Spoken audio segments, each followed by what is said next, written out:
FPL is back after the long break, and now it's time to lock in that chip strategy for the final 7 game weeks of the season. Help me get this one to 1,000 likes and subscribe to the channel. Let's get into it. Starting off with how my game week 31 went then, and it was another green arrow. That's 9 green arrows in a row now. I finished on 62 points with a game week rank of 1.2 million, which has taken me up to just outside the top 200,000 in the world. So very pleased with that progress, and I've still got all my chips to play other than the triple captain chip. Bruno Fernandes captain played off. Gordon transfer in, did very well with 10 points. I kept the faith with Wilson, he got me a 9-pointer.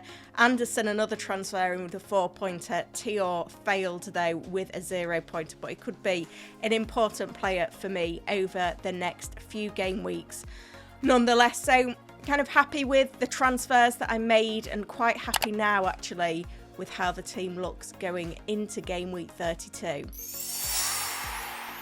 Now, I'm recording this video on Tuesday morning, the 7th of April. It's worth noting we've got another busy midweek of European football with the quarter-finals of the Champions League, Europa League and Conference League sandwiching the game week 32 fixtures, and we've still got 5 English teams in Europe. So on Tuesday, in fact, all these fixtures are away, by the way. On Tuesday, Arsenal face Sporting Lisbon away. And on Wednesday, Liverpool play PSG away, with the reverse fixture, the home leg, coming the following Tuesday. So not a lot of turnaround for Liverpool between their fixtures, sandwiching the home game against Fulham.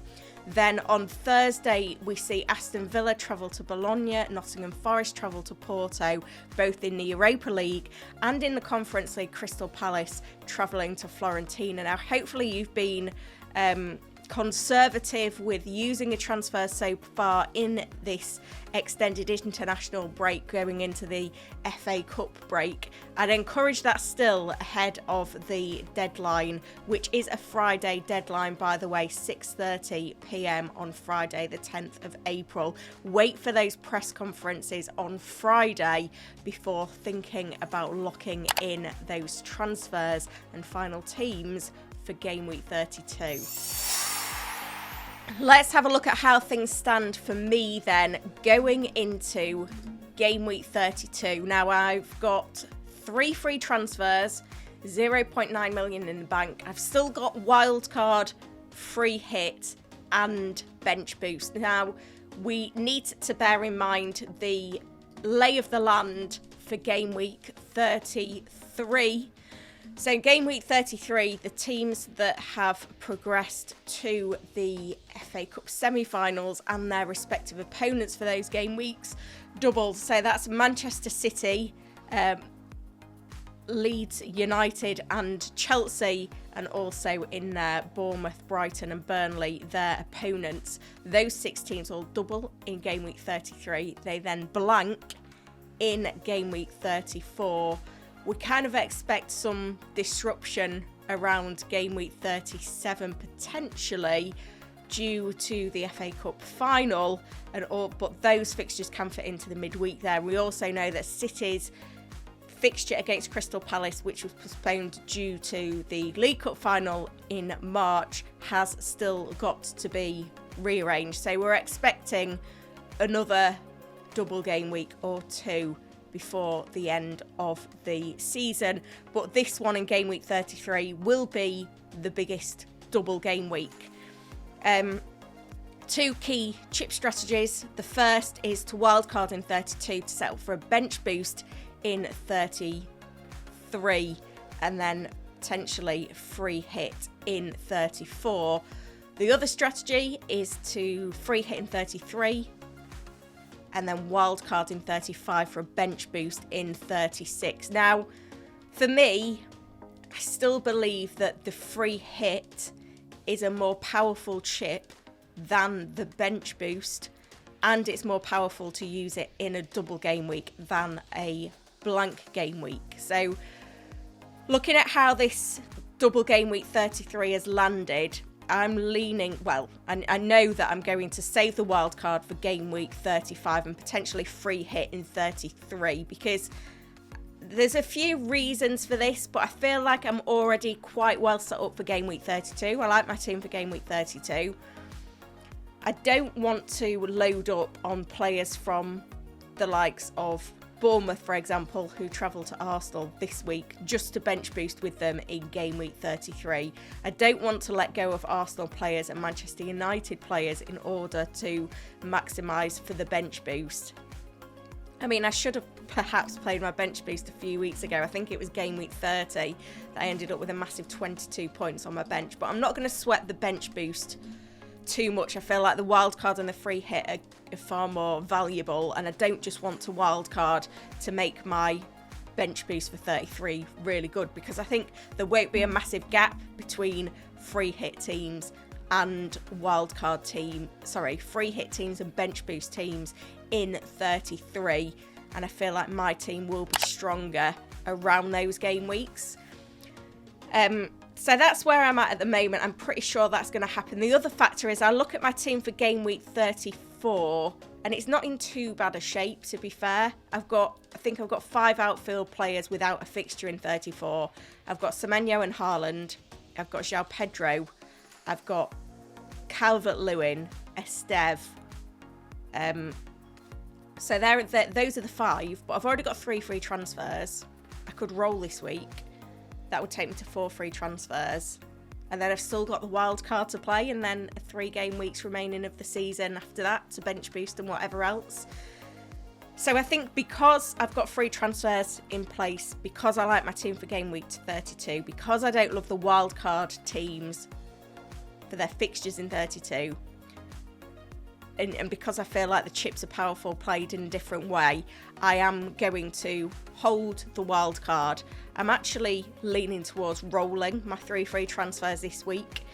In terms of the players on the potential sell list, I look at my front 8. Calvert-Lewin at the moment is the weak link.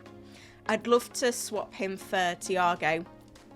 Then I'd get Everton at home in 32 and Manchester United away in 34, which is historically been a very good fixture for Brentford, but I can't get there in free transfers. I'm quite a bit off money wise, which doesn't help me at all. 0.8 million off. I've not got an obvious cash cow, and if I made that move, I'd then have to bench the likes of Semenyo or Dango or Wilson or Gordon. So that feels a little bit counterproductive. I'd also like to be tripled up on Arsenal for Bournemouth at home, but I am mindful of the fact that they're still in the Champions League. There's question marks over the fitness of Rice, Saka, etc. I think it looks like Rice should be okay now. I did sell Rice for Gordon for 31, so it would feel a bit hokey-cokey to then get him back out again. But, Thiago and Rice are 2 players I would really like to own come game week 34 when I'm kind of dead-ending my team for the blank before the wild card. And if I sell Haaland for 34, then it gives me the funds to be able to bring both of those players in. Obviously, I'm only going to get 1 game week of benefit rather than 2 game weeks of benefit. But again, I'm not prepared to just rip up my squad that's been performing very well for me. Remember those 9 green arrows in a row, and I think I've used 4 or 5 free transfers in that time. I've been rolling a lot, and I don't really want to disrupt that just to really optimise for this game week. So that's kind of where I'm at right now. I've used 5 free transfers in the last 2 months, over 2 months. So yeah, the team feels settled for now. I'm excited for free hit in 33. Hopefully the strategy pays off. There's not a lot to choose between it. It is team dependent, but that's where I'm at with kind of strategy and setup for this week. This is how my team lines up then for game week 32. We're back in a conventional 3-5-2 formation. I've still got the double Arsenal defence for Bournemouth at home. I've also got Virgil at home to Fulham and Tior away at Crystal Palace. That feels like a very solid defence for this week, with Esteve on the bench at home to Brighton, Anderson on the bench away at Liverpool, and Dubravka, my backup goalkeeper. And then I am going to be sticking with that front seven I mentioned, with Calvert-Lewin on the bench. So I've got Semenyo, who's been banging form away at Chelsea, feels like a good fixture. Gordon away at Palace, great fixture given he's in form. Bruno Fernandes at home to Leeds. That's the Monday night fixture. We've got 4 days of games for this game week 32. Dango, who's in form at home to Everton. Wilson away at Liverpool. Now that looks like a tough fixture on paper, but remember, former Liverpool player, he did very, very well in the reverse fixture as well. He got a goal in a 2-2 draw. You've got to remember, he's got 18 goal involvements in 27 starts this season, so I'm more than happy to play him for that game. And then in the front line, we've got Haaland and João Pedro matching up against each other with Calvert-Lewin, that first sub. That feels like a strong team to me, a lot stronger than my team would look if I ripped it apart to wildcard in 32 to try and shoot at a bench boost in 33 that may not even pay off when I could just free hit in 33 anyway. So I'm not sacrificing this week. My team looks very, very solid compared against wildcard teams, which, you know, it does make it an easier decision. And I'm very happy to roll and have 4 free transfers, which if I free hit in 33 will remain 4 free transfers for 34, and I'm very likely to use 3 or 4 of them in that game week. I don't mind using 4 free transfers for 34 because when you wildcard, you can't roll, you don't gain a transfer when you wildcard, so you might as well shoot and use them at that point. And that's probably another reason against wildcarding in 32, because I didn't rip up my team to really optimise for blank game week 31, just use a few transfers.